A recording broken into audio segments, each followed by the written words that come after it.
Right नाज़रीन, साबिक वज़ीर आज़म और पाकिस्तान तहरीक इंसाफ के चेयरमैन इमरान खान ने भी नाम लिया कि कौन कौन इसका बेनिफिशरी हो गया, कौन कौन से नाम लिए, आइए देखते हैं।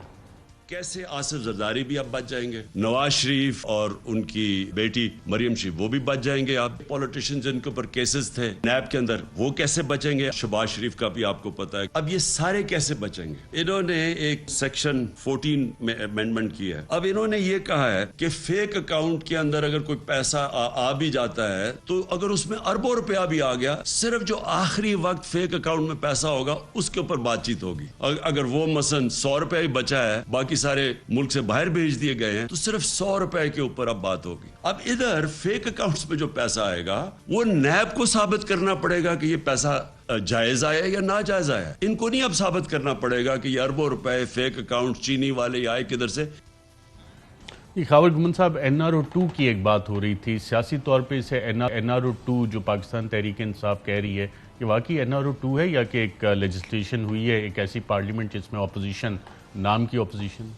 मेरे ख्याल में NRO2 की बजाय इसको कोई NRO++ का नाम दे दें तो वो बेहतर होगा। आपका एक पुराना प्रोग्राम है, मैंने देखा था, जिसमें एहसन जो हैं एतजाज़ एहसन साहब, उन्होंने बताया था कि पाकिस्तान मुस्लिम लीग नून पैटर्न है, वो जजेस साहिबान को के साथ रब्ते रखते हैं, वो वकला के साथ रब्ते रखते हैं कि एवेंचुअली जिनसे उनको बेनिफिट मिले। आज़म तारड़ साहब जो मौजूदा इस वक्त लॉ मिनिस्टर हैं, वो कौन है? सेनेटर हैं PMLN के। इनके केसेस देखें जो शरीफ फैमिली के, कौन देख रहा था माजी के अंदर? आज़म तारड़ साहब। ये जो सारी की सारी कानून साजी, लॉ मिनिस्ट्री और जस्टिस मिनिस्ट्री को कौन इस टाइम चेयर कर रहे हैं? आज़म तारड़ साहब। तो उनको पता है कि जो नया कानून बनाना है उस कानून से किस तरह बेनिफिट आपने लेना है। तो मेरे ख्याल में बिल्कुल टारगेटेड उन्होंने सारी के सारे इसके अंदर अमेंडमेंट्स की हैं। और आप इसको NRO2 क्या लें, NRO++ क्या दें। देखें, आम फहम में किसी बंदे को आपने ये बताना है कि गांव का जो एक चोर है जिसके ऊपर इल्ज़ाम है कि उसने एक बड़ी चोरी की हुई है, आपने उसको उस गांव की जो चौकी है या थाना है उसका थानेदार लगा दिया, तो वो पहला काम थाने में बैठ के क्या करेगा? वो ये करेगा कि उसके खिलाफ जो इल्ज़ामात लगे हुए हैं, उसके खिलाफ जो शवाहिद हैं, सबूत हैं, उनको ज़ाया करेगा। जो कोई विटनेस उसके खिलाफ को पेश होना चाहता है उसके खिलाफ जोर ज़बरदस्ती करेगा, उनको गायब करेगा। यही मॉडस ऑपरेंडी है। मुझे तो इसमें कोई इबाम नहीं है, सीधा सीधा कॉन्फ्लिक्ट ऑफ इंटरेस्ट है। और पता नहीं कब ये पाकिस्तान तहरीक इंसाफ वाले इसको सुप्रीम कोर्ट के अंदर लेके जा रहे हैं। मेरे हिसाब से तो अभी तक इसके ऊपर 100 मोटो हो जाना चाहिए था। जब सुप्रीम कोर्ट ऑफ पाकिस्तान के अंदर एक केस लगा हुआ है, उसमें ये ऑब्जर्वेशन आई है कि इस वक्त एक यकतरफा पार्लियामान चल रही है। पार्लियामान, पूरी दुनिया की जो पार्लियामान होती है वहां पे बगैर अपोजिशन के पार्लियामान जो है उसका वजूद जो है बेमानी हो जाता है। तो मेरे ख्याल में इस वक्त जो सारे का सारा सिस्टम चल रहा है एक फसाद है, और इस फसाद को कब तक कायम रखा जाना है, कब तक ये कायम रहेगा, ये आने वाले दिनों के अंदर पता चल जाएगा। लेकिन फिल वक्त ये जो हम सारी की सारी बातें कर रहे हैं, जो एलिफेंट इन द रूम है उसके ऊपर हम बात नहीं कर रहे। ये कवानीन, ये सारे के सारे जो इस वक्त माल मुकदमा चल रहा है। एलिफेंट इन द रूम, वो आपने हम्टी डम्टी तो सुना होगा। Humpty Dumpty sat on a wall, Humpty Dumpty had a great fall, all the Kings horses and all the Kings man could not put Humpty Dumpty together again। कि Humpty Dumpty नाज़रीन एक दीवार पे बैठा था, हम्टी डम्टी गिर गया, फिर बादशाह के तमाम घोड़े, तमाम लोग हम्टी डम्टी को दोबारा इकट्ठा नहीं कर सके, दोबारा दीवार पे नहीं बिठा सके। आबिद ज़ुबैरी साहब, एक्ट ऑफ पार्लियामेंट है, पार्लियामान ने पास कर दिया, प्रेसिडेंट ऑफ पाकिस्तान ने असेंट दे दिया, अब ये बाकायदा कानून बन गया। क्या ये आइनी तौर पर सुप्रीम कोर्ट ऑफ पाकिस्तान में चैलेंज हो सकता है, जिस तरह सियासी तौर पर पॉइंट्स उठाए भी जा रहे हैं, और कि यकतरफा पार्लियामेंट है, तो इस पे चैलेंज हो सकता है? किन बुनियादों पे ये चैलेंज हो सकता है, अगर हो सकता है तो? देखिए अरशद साहब, कानून जो बन जाता है और वो मुकन्ना ने उसे पास कर दिया, अब ये डिबेट है कि वेदर वो यकतरफा है या नहीं है, या क्यों है यकतरफा, वो एक और डिबेट है। उस पर भी इशू उठ सकता है before the honourable supreme court के क्या ये पार्लियामेंट बना सकती है कानून या नहीं। इसको कोई ना कोई तो चैलेंज करे। जब कानून के अदालत के सामने ये पॉइंट आएगा तो उसके बाद अदालत उस पर अपनी ओपिनियन या अपनी जजमेंट देगी।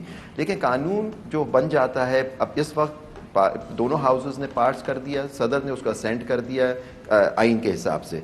तो आइन के मुतज़ादिम कोई कानून डिक्लेयर उसी वक्त हो सकता है। आपको साबित करना होता है कि इसकी मुख्तलिफ शिकें या पूरा कानून हो सकता है कि आप कहें कि सेक्शन 1, 2, 3, 4 ये मुतसादिम है आइन के, तो उस पे कोर्ट अपनी फिर ओपिनियन या जजमेंट देती है कि साहब, जी आपकी आया वो इजाज़त से है एक या सवाल नहीं। पूछ लूं बैरिस्टर साहब से? सिर्फ और सिर्फ जब अच्छा, तक बैरिस्टर साहब, ओनली ग्राउंड ये हो जी कि वो आइन के मुतसादिम है। अच्छा बैरिस्टर साहब, जब सवाल इसी ये वक्त है उसे डिक्लेयर करेगी कानून, अदरवाइज जी पूरी दुनिया के अंदर जो जी। कानून साजी होती है इस तरह की, उसके पीछे एक मॉरल अथॉरिटी होती है। बगैर मॉरल अथॉरिटी के आप इस तरह के जो कवानीन नहीं बनाते। आप दुनिया के किसी भी जमहूरी मुल्क के अंदर चले जाएं, खासतौर पर जो एहतसाब के हवाले से कानून साजी होती है, ऐसे नहीं होता है कि एक पार्टी है उसने बना दिया, प्रेसिडेंट ने उसको उसके ऊपर अपना एक नुक्ता इतराज जो उसके ऊपर उठा दिया। तो जाहिर है एक जमहूरी मुल्क है, तो आइन को अगर हमने देखना है तो सुप्रीम कोर्ट ऑफ पाकिस्तान के अंदर भी जो मौजूद है, तो इसको किसी ना किसी सतह के ऊपर चैलेंज तो होना है। आप नहीं समझते कि होना चाहिए इसको चैलेंज? जी हाफिज ज़ुबैरी साहब। जी मैं कहता हूं कि देखिए हमारी जजमेंट्स हैं, आई एम श्योर बाकी जो लोग मौजूद हैं उनको मालूम है मोरालिटी के उसके ऊपर जजमेंट्स है कि morality does not play a part in the legislative process. इस पे जजमेंट्स हैं सर।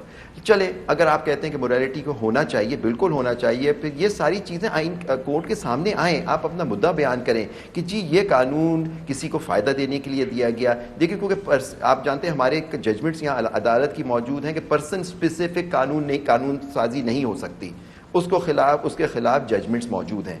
तो अगर आपको ये साबित करना हो, जो ये बात मुद्दा लेके कोर्ट में जाएगा उसको ये साबित करना होगा कि ये कानून या इसकी मुख्तलिफ शिकें जो हैं वो आइन से मुतसादिम है। आपको दिखाना होगा कि कौन से आर्टिकल के खिलाफ हैं ये जो पार्लियामेंट। आपको ये कहना होगा, जाके कोर्ट को साबित करना होगा कि ये जो पार्लियामेंट जिसने ये आइन बनाया वो ये इस्तिकाक या वो पावर ही नहीं रखती, बिकॉज ये एक ट्रंकेटेड पार्लियामेंट है जो ये आइन बना सकते। कोर्ट अगर इस नतीजे पहुंचती है, पहले कोर्ट को एक फैसला करना पड़ेगा। अगर ये पॉइंट उठता है कि आया ये पार्लियामेंट इस कंडीशन में ये लॉ बना सकती है या नहीं, आइन साजी या कानून साजी वो कर सकती है या नहीं। अगर कोर्ट कहती है कि नहीं कर सकती, बात वहीं खत्म हो जाएगी। अगर कोर्ट कहती है कर सकती है, फिर आपको दिखाना पड़ेगा कि जी इसकी ये मुख्तलिफ शिकें जो हैं ये आइन के मुतसादिम है। अगर कोर्ट इस नतीजे पहुंचती कि हैं तो उसको डिक्लेयर कर देगी। और कोर्ट ये भी करती है, और आपको पता है बेसिक प्रिंसिपल एक लॉ का इंटरप्रिटेशन का ये भी होता है, कोर्ट रीड डाउन भी करती है और कानून को कि जी ये कानून का ये इफेक्ट तो हम इसको इस तरह से इंटरप्रेट करेंगे। तो ये सब चीज़ें जब नेचुरली अगर ये कोर्ट के सामने सुप्रीम कोर्ट या जहाँ इसको चैलेंज किया जाएगा उसके सामने आती हैं, तो कोर्ट के अंदर ये बातें डिसाइड होंगी। फैसला अदालत को करना है कि ये कानून बन सकता था, अगर बन सकता था तो किस तरह बनना चाहिए था, और अगर जब बन गया तो ये आइन के मुतसादिम है या नहीं। बिल्कुल ठीक है। अफजल सलमान न्याज़ी साहब, आपके ख्याल में जो पॉइंट्स उठे, एक तो कि जो कानून बनाया जो मिनिस्टर साहब हैं वो पहले खुद वकील भी रहे हैं जिनके फैक्ट्रीज हैं, जिनके केसेस हैं, और दूसरा जो सुप्रीम कोर्ट में सुमोटो केस में ऑब्जर्वेशंस भी आई ट्रंकेटेड पार्लियामेंट। अगर आपने इसे चैलेंज करना हो तो आप किन बेसिस पे इन्हें चैलेंज करेंगे इस नैब एक्ट को? देखिए अरशद साहब, कानून जो बनाता है पार्लियामेंट ये नई बात नहीं है, ये हमेशा दुनिया में चैलेंज होते रहे हैं। बल्कि आज से तकरीबन मेरे ख्याल 1812 में अमेरिका में मैडबरी वर्सेस मेडिसन जब जुडिशरी रिव्यू का कॉन्सेप्ट आया था, स्ट्राइक डाउन किया तो उन्होंने स्टेट का एक्ट ऑफ उनका जो स्टेट लेजिस्लेचर था। तो ये तो हो रहा है, पाकिस्तान में भी हो रहा है काफ़ी अरसे से। 4 या 5 सिचुएशंस हैं जिसमें अरशद साहब आप कह सकते हैं कि ये act of parliament strike down हो सकता है। पहला, जैसे जुबैरी साहब ने कहा, लेजिस्लेटिव कॉम्पिटेंस के कॉम्पिटेंट ही नहीं था लेजिस्लेचर ये लॉ बनाने में उसमें। लेकिन ये देखना पड़ेगा क्या वो फेडरल लेजिस्लेटिव लिस्ट में वो चैप्टर में वो एरिया या आर्टिकल है, इंक्लूडेड एंट्री है, मेरे ख्याल से वो है, क्रिमिनल लॉ में वो बना सकता है। इसमें जो मेन चीज़ देखने वाली है वो है क्या कॉन्फ्लिक्ट है किसी कॉन्स्टिट्यूशन के आर्टिकल के साथ या किसी फंडामेंटल राइट के साथ। अब सुप्रीम कोर्ट ऑफ पाकिस्तान कह चुकी है कि करप्शन जो होती है, मैसिव करप्शन केसेस जो होते हैं, वो आर्टिकल 3 ऑफ द कॉन्स्टिट्यूशन जो कहता है स्टेट की ड्यूटी है उसने एलिमिनेट करनी है एक्सप्लॉयटेशन गरीबों की। आर्टिकल 4 ऑफ द कॉन्स्टिट्यूशन जो कहती है कि हर इंसान का हक है उसको कानून के मुताबिक ट्रीट किया जाए। Article 10A of the constitution, article 9 और आर्टिकल 14 और आर्टिकल 25, इस पे इसको आप टारगेट कर सकते हैं कि जी ये इन आइन की शिकों को वायलेट कर रहा है। लेकिन अरशद साहब इसमें जो मेन चीज़ है मेरे ख्याल से जिसको देखना है, पर्सन स्पेसिफिक लेजिस्लेशन। जैसे जुबैरी साहब ने कहा है, एक एक्ट आया था सैक्ट एम्प्लॉयज एक्ट 2010, पीपल्स पार्टी की गवर्नमेंट लाई थी, उसको सुप्रीम कोर्ट ने रिसेंटली 2021 में स्ट्राइक डाउन किया है। ये कह के ये पर्सन स्पेसिफिक था, आर्टिकल 25 जो डिस्क्रिमिनेशन का को प्रोटेक्ट करता है उसको वायलेट करा, तो सुप्रीम कोर्ट ने उसको स्ट्राइक डाउन कर दिया। इसी तरह लोकल गवर्नमेंट एक्ट है 2019 का, उसको सुप्रीम कोर्ट ने स्ट्राइक डाउन किया सेक्शन 3 को। फिर कंटेम्प्ट ऑफ कोर्ट एक्ट था, उसको भी इसी वजह से किया था कि 2012 में कि ये पर्सन स्पेसिफिक है।